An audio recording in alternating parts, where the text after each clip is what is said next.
Hello বন্ধুরা, সবাইকে শুভেচ্ছা। আশা করছি সকলেই ভালো আছো, সুস্থ আছো।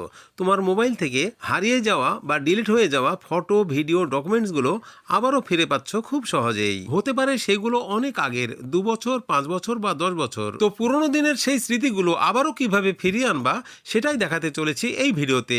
খুবই ছোট্ট ভিডিও হবে কিন্তু, তাই চলো কাটছাট না করে সম্পূর্ণ ভিডিওটি একটু মনোযোগ দিয়েই দেখে নেওয়া যাক। ভিডিওটি ভালো লাগলে এবং উপকৃত হলে একটি লাইক সহ গুড কমেন্ট করো আর প্রিয় বন্ধুদের ভিডিওটি শেয়ার করে দাও। আর প্রতিদিন সন্ধ্যার পর এই রকম গুরুত্বপূর্ণ ভিডিও পেতে চ্যানেলটিকে সাবস্ক্রাইব করে সাথেই থাকো। আর যারা সাবস্ক্রাইব করেছো, থ্যাংক ইউ সো মাচ।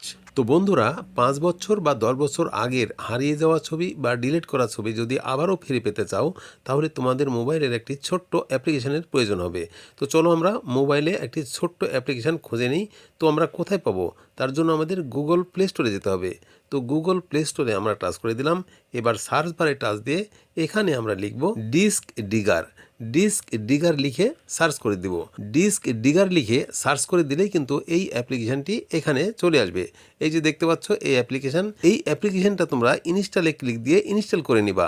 তো দেখো, তোমাদের সময় বাঁচানোর জন্য এটা আমি ইনস্টল করে রেখেছি। নেট চালু করে দাও, কয়েক সেকেন্ডে কিন্তু এটি ইনস্টল হয়ে যাবে। আর ইনস্টল হয়ে গেলেই ওপেন লেখাটা চলে আসবে। দেখো, আমি এবার ওপেনে টাচ করে দিলাম।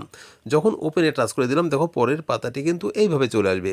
এখানে দেখো 3টি অপশন উপরে দেখতে পাচ্ছ। তোমাদের হারানো বা ডিলিট করা ছবিগুলো যদি রিকভার করতে চাও, তাহলে উপরে এই ক্যামেরার অপশনে টাচ দিয়ে দাও। ক্যামেরাতে টাচ করে দিলে দেখো এই পাতাটি এখানে আসবে।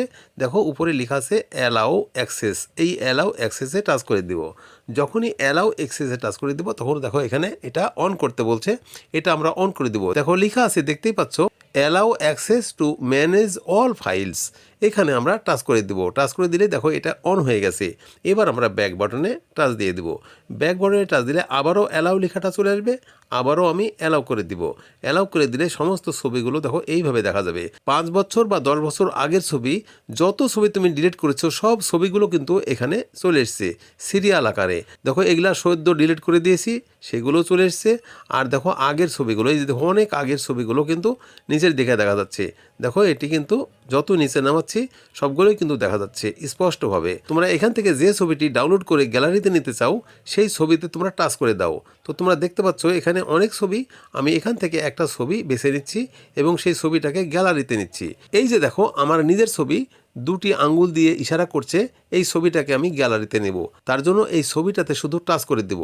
টাচ করে দিলেই টিক চিহ্ন চলে আসবে, অর্থাৎ রাইট চিহ্ন চলে আসবে। তারপর নিচে লেখা আছে ডিসকভার। এই ডিসকভারে টাচ দিলে কিন্তু পরের পাতাটি এমনি ভাবে আসবে। এখানে দেখো আবার 3টি অপশন। এই যে মাঝখানে একটা ফাইল, এই ফাইলে আমরা টাচ করে দেব। ফাইলে টাচ করে দিলেই কিন্তু এই পাতাটি আসবে। এখন যদি আমি নিচে ইউজ দিস ফোল্ডারে টাচ করে দিই, তাহলে কিন্তু এই ফোল্ডারে যাবে। তো তার চাইতে তুমি ভালো আরও একটি নতুন ফোল্ডার তৈরি করে নাও। তো আমি নতুন ফোল্ডার তৈরি করার জন্য ব্যাক বাটনে টাচ দিয়ে দিলাম। টাচ দেওয়ার সাথে সাথে দেখো এখানে লেখা চলে এসছে ক্রিয়েট নিউ ফোল্ডার। এখানে টাচ দিব। ক্রিয়েট নিউ ফোল্ডার, আমি একটা নতুন ফোল্ডার তৈরি করছি কীভাবে সেটা দেখো। এই যে লেখার অপশানটা চলে এসছে, এখানে টাচ দিব। টাচ দিয়ে আমি নিউ ফোল্ডার লিখে দিচ্ছি। দেখো এখানে আমি লিখে দিলাম নিউ ফোল্ডার, তারপর ওকে করে দিলাম। ওকে করার সাথে দেখো নিউ ফোল্ডার তৈরি হয়ে গেছে। এবার আমি ইউজ দিস ফোল্ডার, এই যে নিচে লেখা আছে, এখানে টাচ করে দিলাম। টাচ করে দিয়ে অ্যালাউ করে দিলাম। দেখো ছবিটি কিন্তু এখন আমার সেই নতুন ফোল্ডারে চলে গেছে। দেখো এখানে নো থ্যাঙ্কস লেখা আছে, নো থ্যাঙ্কসে টাচ করে দিব। ঠিক এমনিভাবেই তোমরা তোমাদের হারিয়ে যাওয়া বা ডিলিট হওয়া ছবিগুলো ফাইল ম্যানেজারে নিবা। আর ফাইল ম্যানেজার থেকে গ্যালারিতে কিভাবে নিবা সেটিও তোমাদের দেখাচ্ছি। এবার আমি ফাইল ম্যানেজারে টাচ করছি। ফাইল ম্যানেজারে টাচ করে দিলাম। এই যে দেখো ফাইল ম্যানেজারে টাচ করে দিলাম। ফাইল ম্যানেজার ওপেন হয়ে গেল। এবার আমি ফাইল ম্যানেজারের ইন্টারনাল স্টোরেজে চলে যাব। একদম নিচে বাম দিকে যে ইন্টারনাল স্টোরেজ লেখা আছে, এই ইন্টারনাল স্টোরেজে টাচ করে দিলাম। যখনই টাচ করে দিলাম সমস্ত ফোল্ডারগুলো এবার দেখা যাচ্ছে। এবার আমি সেই ফোল্ডারটি খুঁজে নিব যে ফোল্ডারটি আমি তৈরি করেছিলাম নিউ ফোল্ডার নামের। এবার দেখো সেই নিউ ফোল্ডার খুঁজে নিলাম। এই যে দেখো মাঝখানে চলে এসছে নিউ ফোল্ডার। যে ফোল্ডারটি তৈরি করে আমি ছবি সেই ফোল্ডারে রেখেছিলাম, সেই নিউ ফোল্ডারে টাচ করে দিলাম। যখনই নিউ ফোল্ডারে টাচ করে দিলাম, দেখো সেই ছবিটি কিন্তু সেই ফোল্ডারে রয়েছে। এবার আমি ছবিটির উপরে টাচ করে দিলাম। দেখো ছবিটি স্পষ্টভাবে দেখা যাচ্ছে। উপরে দেখো শেয়ার, এই শেয়ারে টাচ করে দেব। শেয়ারে টাচ করে দেওয়ার মাত্র সমস্ত অপশনগুলো চলে এসছে।